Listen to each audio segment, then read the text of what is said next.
கிறிஸ்தவர்களே, கொஞ்சம் யோசித்து பாருங்க. நம்ம ஃபாலோ பண்ணிட்டு இருக்கிற காரியங்கள் உண்மையிலே வேதத்தின்படியா? ஆண்டவர் எதிர்பார்க்கிற காரியங்கள் நமக்குள்ள இருக்குதா? வொர்ஷிப் லீடருங்கிற பேர்ல தன்னை செலிபிரிட்டியா நினைச்சிட்டு மற்றவங்களுக்கு முன்னாடி தங்களை மேன்மைப்படுத்தணும்னு நினைக்கிறவங்க அநேகர் எழும்பி கொண்டிருக்கிறீங்க. உங்களை தயவு செய்து கேட்டுக்கிறேன், ஆண்டவர் விரும்புகிற காரியம் இது இல்லை. பைபிள் வசனம் என்ன போட்டிருக்குது? ஒருவனும் வீண் பெருமையினாலாவது எதையும் செய்யாமல் மனத்தாழ்மையினாலே ஒருவரை ஒருவர் தங்களை மேலானவர்களாக என்ன கடவர்கள்னு சொல்லியிருக்குங்க. நமக்குள்ள அந்த மாதிரி என்றோமா?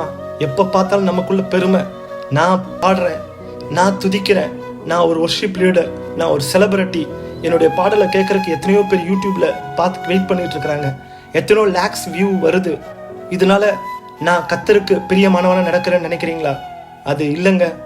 பைபிள்ல எந்த இடத்துலயுமே ஆண்டவர் வாழ்ந்த காலத்துல இந்த இடத்துல அற்புதம் செஞ்சேன், என்னை ஃபாலோ பண்ணுங்கன்னு சொன்னதே இல்லைங்க. அநேக இடத்துல தான் பண்ண அற்புதத்தை போய் வெளியே சொல்லாதீங்கன்னு தான் சொன்னாரு.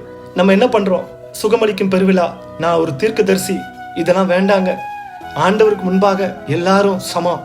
நீங்க எவ்வளவு பெரிய ஊழியக்காரங்களா இருங்க, உங்களை எத்தனை பேர்னாலும் ஃபாலோ பண்ணட்டும், ஆனா அது நிமித்தம் ஆண்டவர் தான் நாம மகிமைப்படணும் மொழிய உங்களுடைய நாம மகிமைப்படக்கூடாது. பைபிள் என்ன போட்டிருக்குங்க? நீங்க என்ன இயேசுவின் பெயரால அற்புதம் செஞ்சாலும், கத்தாவே கத்தாவே கூப்பிட்டாலும், என் நாமத்தின் நிமித்தம் இந்த சிறியரில் ஒருவருக்கு எதை செய்தீர்களோ அது எனக்கே செய்தீர்கள்னு சொல்றாரு.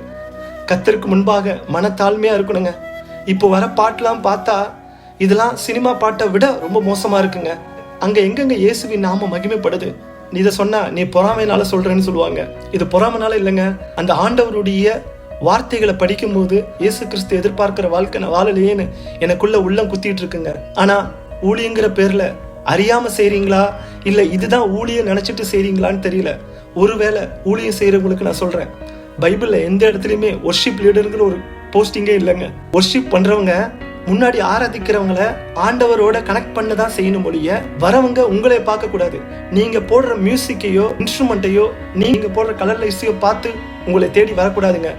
இயேசுவின் வசனம் அதனால தொடப்பட்டு உள்ள குத்தப்பட்டு ஆண்டவரை ஆராதிக்கணுங்க. வாலிபர்களே, நீங்க வொர்ஷிப் லீடர்ஸ் பின்னாடி போகாதீங்க. பைபிள்ல என்ன போட்டிருக்குன்னு பாருங்க.